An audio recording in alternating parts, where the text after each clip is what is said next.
Hello friend, नमस्कार। स्वागत है आपका आपके YouTube channel Pratap Kushwaha mathematics में। और आज की वीडियो में हम सीखेंगे त्रिकोणमिति के बारे में। ये बहुत ही क्लास 10th का बहुत ही महत्वपूर्ण चैप्टर है त्रिकोणमिति। तो जानते हैं त्रिकोणमिति आखिर होता क्या है। त्रिकोणमिति जो है वो त्रिकोणमिति की उत्पत्ति अंग्रेजी के ट्रिग्नोमेट्री से हुई है, जो ग्रीक शब्द ट्राइगोन और मेट्रॉन इससे इसका उत्पन्न हुआ है। ठीक, यस, इससे बना है। इसमें ट्राई का अर्थ होता है तीन, गोन का मतलब होता है भुजा वाला, और मेट्रॉन माने होता है मापना। ठीक है, अर्थात इसमें हम क्या करते हैं, किसी भी तीन भुजा वाली आकृति की माप ज्ञात करते हैं। ठीक है, और इसका सबसे पहले उपयोग बेबीलोन में हुआ था। कहाँ हुआ था दोस्तों? बेबीलोन में इसका सबसे पहले उपयोग हुआ था। ट्रिगोनोमेट्री अर्थात ये नाम से पता लगता है, ट्राइगोन अर्थात ट्राई माने तीन, गोन माने भुजाओं वाला, मेट्रॉन माने होता है मापना। अर्थात कोई ऐसी आकृति जिसमें तीन भुजाएं दे रखी हों और उसकी अगर हम माप ज्ञात करते हैं तो वो कहलाता है त्रिकोणमिति या ट्रिग्नोमेट्री। ठीक है, प्राची। और इसका उपयोग हम कहाँ कहाँ कर सकते हैं? हम पढ़ते तो हैं, लेकिन इसका इस्तेमाल कहाँ कहाँ कर सकते हैं, हम किस लिए पढ़ते हैं दोस्तों? तो ये सबसे कोई भी अगर विषय हम पढ़ते हैं तो उसके बारे में हमें ये पता होना चाहिए कि इसका हम दैनिक जीवन में इस्तेमाल कहाँ कर सकते हैं। तो दोस्तों ये बहुत ही महत्वपूर्ण टॉपिक है, क्योंकि इसका उपयोग हम कई क्षेत्रों में करते हैं। जैसे प्राचीन काल में जो ऋषि महर्षि लोग हुआ करते थे, वो क्या करते थे, अपने तप के द्वारा लोग कहते हैं कि तारों और सूर्य की दूरी ज्ञात कर लेते थे। ठीक है, तो वो क्या करते थे, इस खगोलविद जो थे वो त्रिकोणमिति का इस्तेमाल करते थे और क्या करते थे, पृथ्वी से तारों और ग्रहों की दूरियां ज्ञात कर लेते थे। और आज भी इंजीनियरिंग होती है या भौतिक विज्ञान में इसका बहुत ज़्यादा उपयोग होता है, और इसकी संकल्पनाओं पर ही आधारित जो भी कार्यक्रम होता है वो चलता है। जैसे अगर जो भी ओवर ब्रिज वगैरह बनते हैं रोडों पे, आजकल आपने देखे होंगे, पुल वगैरह का निर्माण होता है, रोड वगैरह की ऊंचाई जो ली जाती है, या कहीं पर किसी नदी पे कोई पुलिया वगैरह बनती है, तो उसकी आकार कैसा होना चाहिए, ठीक, किस प्रकार से वो बने, ठीक है, उस पर कितना दूर से उस पर हम ढलान दें, ये सारी चीज़ों की जानकारी हमें त्रिकोणमिति से ही मिलती है। तो दोस्तों इसमें जो होता क्या है कि इसमें तीन भुजाओं वाले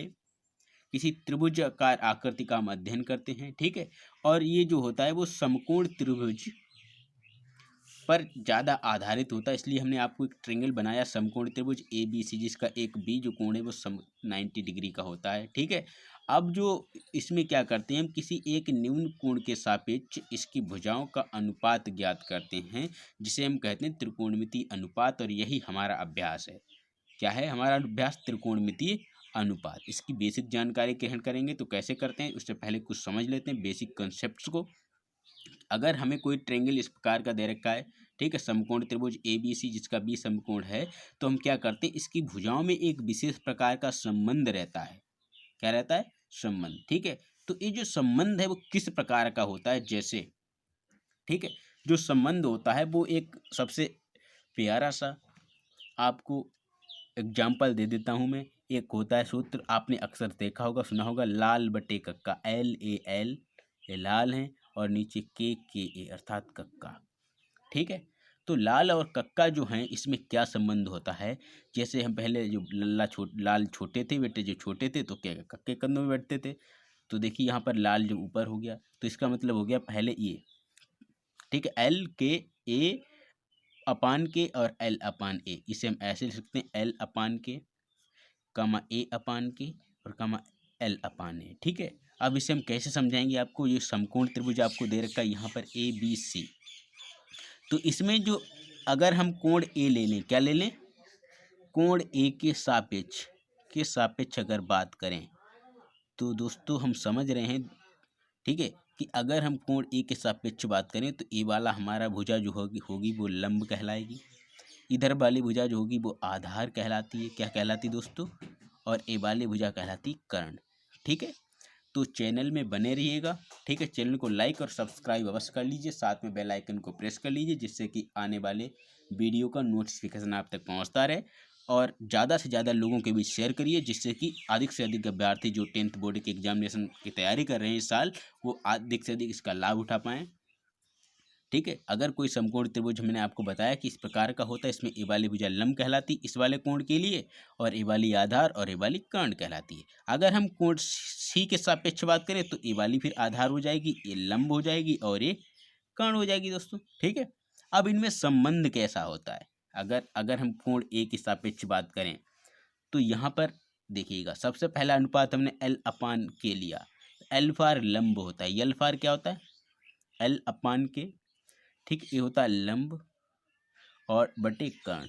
ठीक है, अगर लंब इस वाली भुजा और इस वाली भुजा का अनुपात ले लें हम कोण ए के सापेक्ष, ठीक है, क्या ले लें, कोण ए के, तो इसका जो अनुपात है वो कहलाता है साइन। क्या कहलाता है, साइन। क्या कहलाता है, साइन कहलाता है L अपान के का अनुपात। ये वाला इसका अनुपात क्या कहलाएगा, साइन ए कहलाएगा।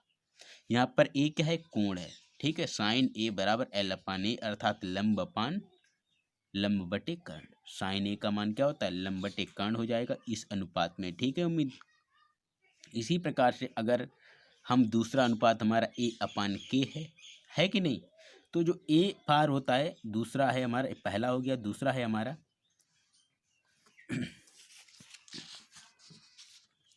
ठीक है, वीडियो बने रहिएगा, चैनल को लाइक और सब्सक्राइब करना ना भूलें, साथ में बेल आइकन को प्रेस कर लें जिससे कि आने वाली वीडियोज़ का नोटिफिकेशन आपको मिलता रहे। अब बात करते हैं हम दूसरे वाले ट्रिंगल की।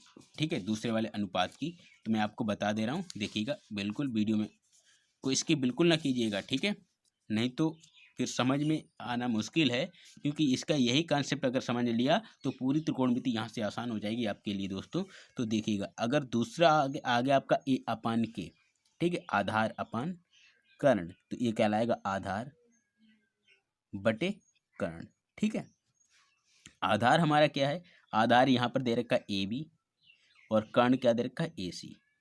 ठीक है दोस्तों, तो ए बी और ए सी का जो अनुपात है ये हमारा कहलाता है कॉस ए। क्या, कुजया कहलाता है। क्या कहलाता है, कुजया, हिंदी में कहते हैं कॉस ए। तो कॉस ए बराबर क्या होता है, आधार बटे कर्ण होता है दोस्तों। ठीक है, ये दूसरा अनुपात हो गया। बात करते हैं तीसरे अनुपात की। ठीक है, तो तीसरे अनुपात में क्या बचा हमारा, A L upon A, L अपान ए, अर्थात एल फॉर लंब और ए बटे आधार। अगर लंब और आधार इन दोनों का अनुपात लेते हैं तो ये हमारा कहलाता है टेन ए। ठीक है, क्या कहलाता है दोस्तों, टेन ए। क्या कहलाता है, टेन ए कहलाता है।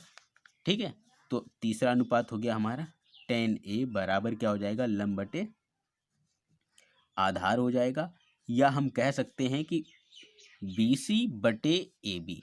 ठीक है, ये अनुपात, इन भुजाओं का अनुपात ये होता है। इसी प्रकार से अगर अब हम क्या कर सकते हैं, अगर हम इसी चीज़ को अगर अब अपोजिट कर दें, पलट दें दोस्तों, अगर हम पलट दें तो ये हमारा क्या हो जाएगा, अब के ए अपान L L L A L. ठीक है, ठीक है, तो ये हमारा क्या हो जाएगा, अपोजिट हो जाएगा। देखिएगा इस प्रकार से,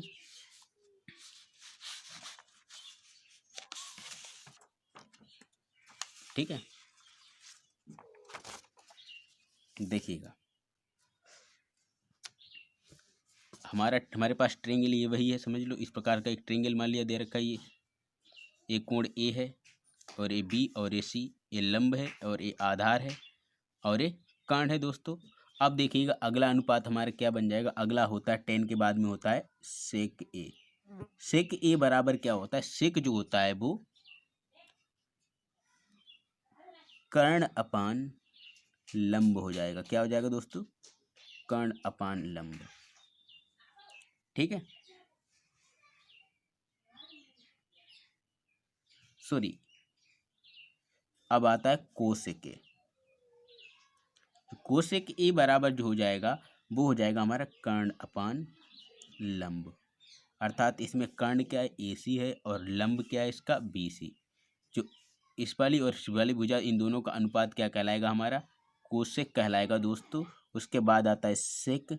सेक ए बराबर जो होता है वो हमारा कहलाएगा अनुपात कर्ण बटे आधार। क्या कहलाएगा, कर्ण बटे आधार। कर्ण इसमें क्या है हमारा, ए सी, और आधार है ए बी। फिर बात करते हैं कॉट की। तो कॉट जो होता है वो क्या होता है, आधार बटे लंब। आधार ऊपर होगा और उसके नीचे लंब हो जाएगा। तो इस वाले ट्रेंगल के लिए अगर हम देखें, आधार क्या है, ए बी है, और बटे लंब क्या है हमारा, बी सी है। ठीक है, अतः इस प्रकार जो हमारे 6 के 6 अनुपात हैं वो इन भुजाओं के में जो संबंध है वो 6 प्रकार का होता है। पहला होता है साइन, दूसरा होता है कास, तीसरा होता है टेन, फिर होता है कोसेक, फिर होता है सेक, फिर होता है कॉट।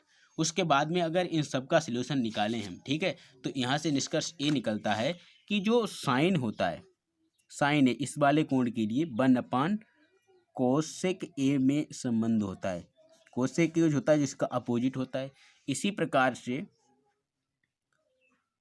cos ए का अपोजिट 1/sec ए होता है। sec ए होता है उसका प्रतिकूल, और tan ए का जो अपोजिट होता है वो होता है cot ए। ठीक है, अगर क्यों, क्योंकि tan ए जो होता है इसके बाद जो पलट जाती है संख्या, ठीक है, तो इस प्रकार का इन दोनों के, इन सब के बीच में संबंध होता है। तो उम्मीद करता हूँ आपको ये अनुपात अच्छे से समझ में आ गए होंगे। तो चैनल को लाइक और सब्सक्राइब करना ना भूलें, साथ में बेल आइकन को प्रेस कर लें, जिससे कि हर एक वीडियो का नोटिफिकेशन आप तक पहुँचता रहे, और ज़्यादा से ज़्यादा बच्चों को शेयर करें, जिससे क्या हो, बोर्ड एग्जामिनेशन में जो भी छात्र हैं वो इसका ज़्यादा से ज़्यादा लाभ उठा सकें। मिलते हैं अगली वीडियो में, तब तक के लिए धन्यवाद।